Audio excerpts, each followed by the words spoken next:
Hey everyone, welcome back to Corporate Pali Vlogger, and today we are diving into the topic that's incredibly important but not often discussed, the dark reality of software engineer.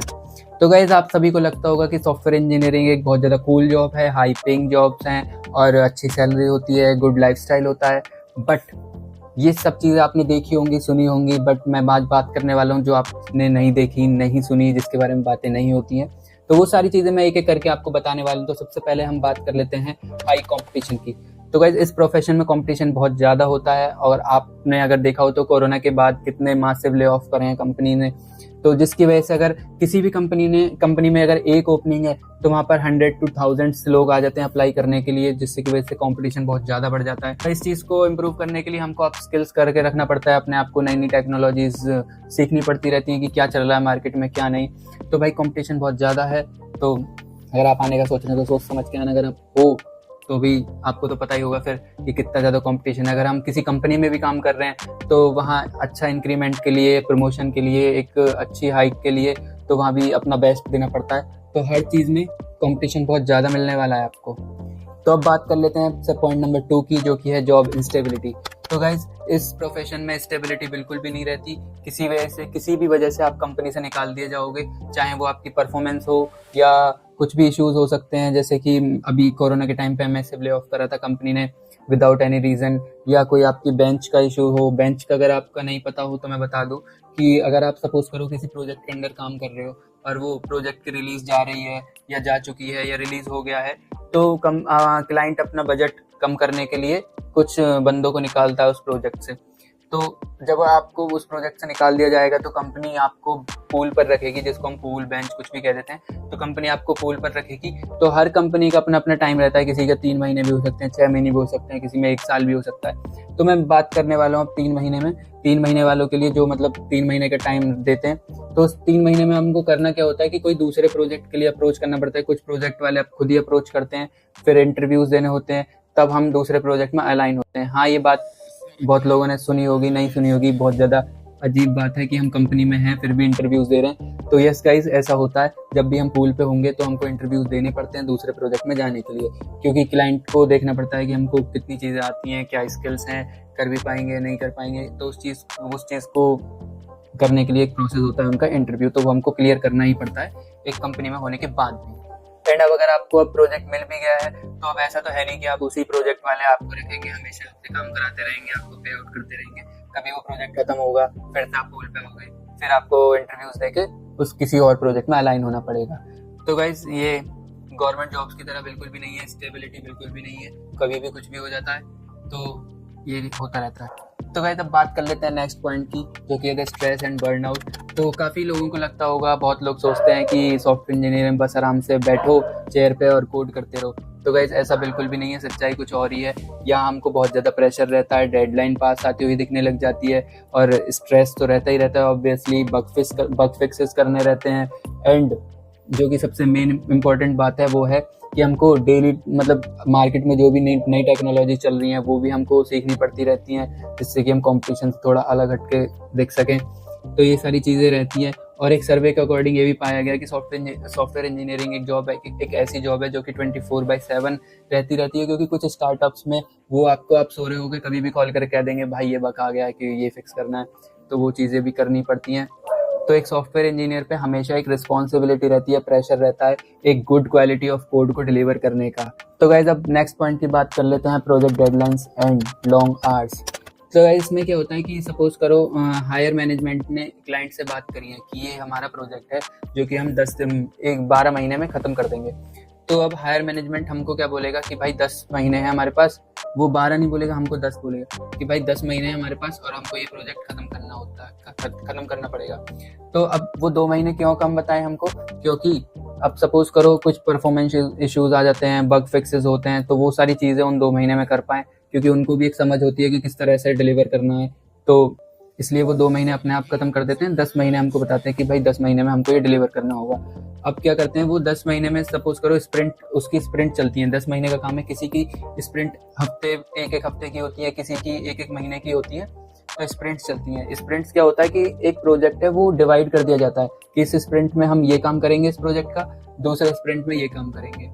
अब suppose करो एक sprint आया, हमको ये काम करना है, तो वो काम टीम्स में डिवाइड कर दिया जाएगा, बैक एंड की टीम में, फ्रंट एंड की टीम में, और जो भी टेक यूज हो रहा है, सपोज करो पाइथन यूज हो रहा है तो पाइथन की टीम में वो डिवाइड कर दिया जाता है। और फिर नेक्स्ट डे से हमारा जैसे स्प्रिंट स्टार्ट हुई तो स्क्रम कॉल में डिस्कस कर लिया जाता है कि हम क्या प्रोग्रेस है, कहाँ पहुंचे, कुछ इश्यूज हैं तो वो सॉल्व करा दिए जाते हैं। तो ये सारी चीजें होती रहती हैं। तो आप सोच रहे होंगे कि डेडलाइन क्यों होती है, क्या होती है। तो डेडलाइन का मतलब होता है कि सपोज करो मैं क्लाइंट हूँ, मेरे को एक प्रोजेक्ट चाहिए आप लोगों से, तो मैं उस प्रोजेक्ट को अर्ली रिलीज करने का सोचूंगा, मतलब जल्दी से जल्दी मैं उस प्रोजेक्ट को रिलीज करने का सोचूंगा, क्योंकि मार्केट में कोई और भी मेरा कॉम्पिटिटर बैठा है, वो भी उसी प्रोजेक्ट पे काम करवा रहा होगा। तो ये सारी चीज चल रही रहती है कि मैं अपना प्रोजेक्ट जल्दी अपना मार्केट में लॉन्च कर दूं, जिससे कि एक मेरे को अलग बेनिफिट मिल जाए, एक बेंचमार्क सेट हो जाए कि हाँ अब हमारा ये हो चुका है रिलीज, अब बस हमें इसमें परफॉर्मेंस इश्यूज जो हैं वो सही करने हैं या इसकी क्वालिटी और अच्छी करनी है। तो इस वजह से डेडलाइंस को रख दिया जाता है कि हम अपना प्रोडक्ट जल्दी से डिलीवर कर दें मार्केट के अंदर। और डेडलाइन इसलिए भी इम्पोर्टेंट होती हैं क्योंकि डेडलाइंस की वजह से काफ़ी एम्प्लॉयज़ का ले ऑफ भी कर दिया जाता है। यस गाइस, ये बात बहुत ज़्यादा इंपॉर्टेंट है, डेडलाइन भी बहुत ज़्यादा इंपॉर्टेंट है। आप प्रोडक्ट बेस्ड कंपनीज में अपने अगर आपने सुना हो कि पूरी टीम का ले ऑफ हो गया, ये हो गया, तो वो सारी चीज़ें बस इसी वजह से होती है कि वो पूरा डिलीवर नहीं कर पाते टाइम पे, तो पूरी टीम को ही वो ले ऑफ कर देते हैं। तो ये सारी चीज़ें भी लगी रहती हैं। तो अब बात कर लेते हैं नेक्स्ट पॉइंट की, ट्रैकिंग एवरीथिंग। तो गाइस कुछ कंपनियां होती हैं जो हर एक छोटी छोटी चीज भी ट्रैक कर रही होती हैं, जैसे कि इन टाइम, आउट टाइम, और आपने 8 घंटे पूरा लैपटॉप चलाया है, ये नहीं कह रहा कि 8 घंटे ऑफिस में हो, 8 घंटे लैपटॉप में लॉग इन हो, आपने काम करा है लैपटॉप में, एंड आप कितने दिन लॉग इन हो। और इन सब चीजों से ना वो आपकी सैलरी पर, आपके प्रमोशन पर असर पड़ता है। इन सब चीजों का अगर ये सारी चीजें सही नहीं है, आपने 8 घंटे पूरा काम नहीं करा, पूरे टाइम से आप आए नहीं हो, तो इन सारी चीजों का आपकी सैलरी प्रमोशन पे भी असर पड़ेगा। एंड गाइस जैसे कि मैंने आपको बताया कि लैपटॉप चलते रहना चाहिए, वरना तो क्या होता है कि अगर आप 5 मिनट कहीं चले गए, लैपटॉप चला घट गए 10 मिनट, 5-10 मिनट के लिए, तो तुरंत मैनेजर का पिंग आने लग जाता है। इनफैक्ट कोई मैनेजर होते हैं वो कॉल ही कर देते हैं कि भाई कहाँ हो, क्या कर रहे हो, लैपटॉप क्यों नहीं चल रहा तुम्हारा, बंद क्यों है। तो ये सारी चीज़ें भी होती हैं कुछ कंपनीज में। तो अब एक बात है इसमें कि सपोज करो किसी चीज़ पे मैं काम कर रहा हूँ, तो भाई मुझे सोचने के लिए थोड़ा लॉजिक, थोड़ी अप्रोच तो देखनी पड़ेगी। तो अब मैं लैपटॉप से थोड़ी सोचूंगा, पेन पेपर भी यूज़ कर सकता हूँ। तो वो सारी चीज़ें होती है, वो भी नहीं करनी। भाई तुम लैपटॉप चलाना ही चलाना है, तो देख लो कितना रिस्की टास्क है। कुछ लोग होते हैं जो टर्मिनल खोल के बटन कीबोर्ड पर कुछ भी रख देते हैं जिससे कि टाइपिंग होती रहती है, तो लगता है हाँ भी काम हो रहा है। तो ये सारी चीज़ें होती हैं, कर लेते हैं एडजस्ट कुछ जिस भी कंपनी में। मेरी कंपनी में मैं लकी हूँ कि ऐसा तो नहीं है कि भाई 8 घंटे लैपटॉप चलाना ही चलाना है, ऐसा कुछ नहीं है। तो हम बात करने वाले हैं नेक्स्ट पॉइंट की, नो पर्सनल लाइफ। तो यस गाइस, पर्सनल लाइफ तो बिल्कुल ख़त्म ही हो जाती है। जैसे कि सपोज करो आप फ्रेशर ज्वाइन करे हो किसी कंपनी को, ग्रेजुएशन अपनी ख़त्म करके, तो आपका एक पीरियड होता है जिसको हम कहते हैं हनीमून पीरियड। उसमें ज़्यादा कुछ काम नहीं रहता, तुम्हारी ट्रेनिंग होगी नॉर्मल, और मतलब किसी प्रोजेक्ट में अलाइन हो गए तो थोड़ा बहुत काम मिलेगा, उसको हम कहते हैं हनीमून पीरियड। भाई मज़े करो, अभी तुम पूरा कंपनी एक्सप्लोर करो, खाओ पियो, मज़े करो, गेम्स वगैरह खेलो।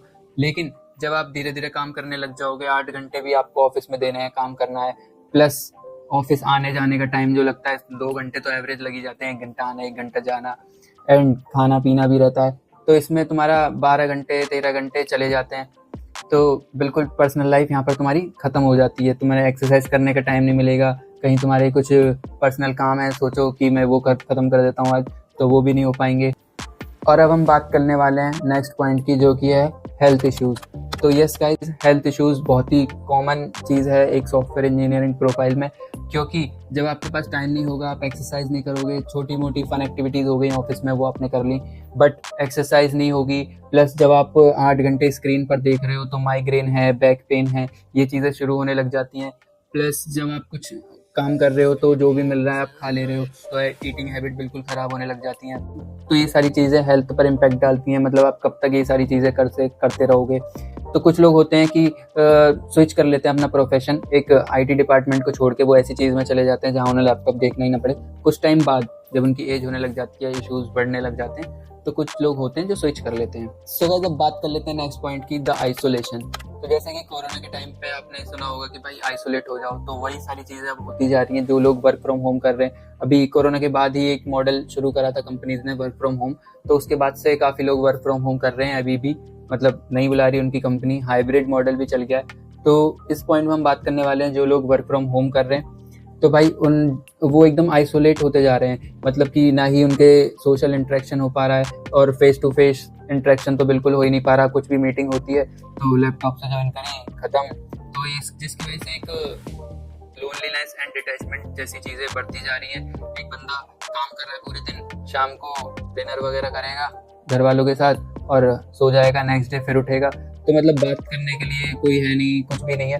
तो और जैसे कि हम ऑफिस जाते हैं तो लोगों से मिलते हैं, बात करते हैं, तो एक वो चीज़ें सोशली हम इन्वॉल्व हो पाते हैं, बट जब वर्क फ्रॉम होम कर रहे हैं तो नहीं हो पाते, जिसकी वजह से काफ़ी चीज़ें एक डिटैचमेंट होने लग जाती है लोगों से। तो गाइस अब बात करने वाले हैं हम नेक्स्ट पॉइंट की, जो कि है इम्पोस्टर सिंड्रोम। इसके अंदर होता क्या है कि लोगों को अपनी चीज़ों पे कॉन्फिडेंट नहीं रहते कि ये भाई हमको ये चीज़ें आती हैं नहीं आती हैं, क्योंकि अब जैसे कि अभी मैं आपको बता दूं, एक रिसेंट सर्वे हुआ था, उसके अंदर लोगों से पूछा गया था कि आपको as a software engineer job आपके लक की वजह से मिली है, आपके स्किल्स की वजह से। तो उस सर्वे का रिजल्ट आया कि बहुत सारे लोगों ने यही बोला है कि उनको लक की वजह से जॉब मिली है, मतलब उनको अपनी स्किल्स पे कॉन्फिडेंट नहीं है वो अपनी स्किल्स के ऊपर कि भाई हमने अगर हमको जॉब मिली है तो हम और जो थाउजेंड्स लोग थे उनको बीट करके आ रहे हैं, तो मतलब हम में कुछ बात थी, हम में कुछ स्किल्स थे। तो ये इम्पोस्टर सिंड्रोम की नाम की चीज़ बहुत ज़्यादा देखी जाती है, और अब तो AI भी आ चुका है, तो हमको बहुत ज़्यादा अप स्किल्स अपने आप को करते रहना पड़ता है। सारी चीज़ें पता होनी चाहिए एक मार्केटर के अंदर क्या चल रहा है क्या नहीं। सो गाइस हम बात कर लेते हैं हमारे लास्ट पॉइंट की, जो कि है the pressure to upskill yourself. So yes guys, जैसे कि टेक्नोलॉजी रैपिडली फास्ट ग्रो हो रही है, AI वगैरह आ रहे हैं, तो उसी की वजह से हमको एक हमारी new programming language, tools, framework, ये सारी चीज़ें कंटिन्यूसली अपनी अप स्किल्स करते रहना चाहिए। पता होना चाहिए कि मार्केट में चल क्या रहा है बेसिकली, और क्या क्या न्यू टेक्नोलॉजीज आ रही हैं जिनको हम सीख सकें। तो ये एक ऐसी रेस है जो कभी ख़त्म नहीं होती, टेक्नोलॉजी कोई आती है नहीं, उस पर हमको पता होना चाहिए कि भाई क्या आया इसमें नया, क्या हम उस पर सीख सकते हैं। तो ये रेस कभी ख़त्म नहीं होती, इसमें हमको सीखते रहना चाहिए, सीखते रहना चाहिए, सीखते रहना चाहिए। तो ये होता है एक सॉफ्टवेयर इंजीनियरिंग लाइफ की डार्क ट्रुथ जो मैंने आपको बताए। सो गाइज अगर आप भी सॉफ्टवेयर इंजीनियरिंग के पाथ पर हैं और आप या फिर सॉफ्टवेयर इंजीनियर हैं, तो आप ये मत भूलो कि आप अकेले नहीं हो जो इस चैलेंज को फेस करोगे। डेली टू डेली लाइफ, ये वर्क पैशन, ऑलमोस्ट सभी इस फील्ड में जो भी काम कर रहे हैं वो सभी इस चीज़ को फेस करते हैं। तो एंजॉय करो इस चीज़ को भी, और कभी ज़रूरत पड़े तो अपने कलीग से बात करो, उनसे सपोर्ट लो, एंड सबसे मोस्ट इम्पॉर्टेंट आप अपना ध्यान रखो। तो अगर आपको ये वीडियो ज़रा भी इन्फॉर्मेटिव लगी हो तो give a big thumbs up and comment करो गाइज, मैं हर कमेंट का रिप्लाई करता हूँ, और subscribe my channel. Thank you guys, मिलते हैं आपसे नेक्स्ट वीडियो में।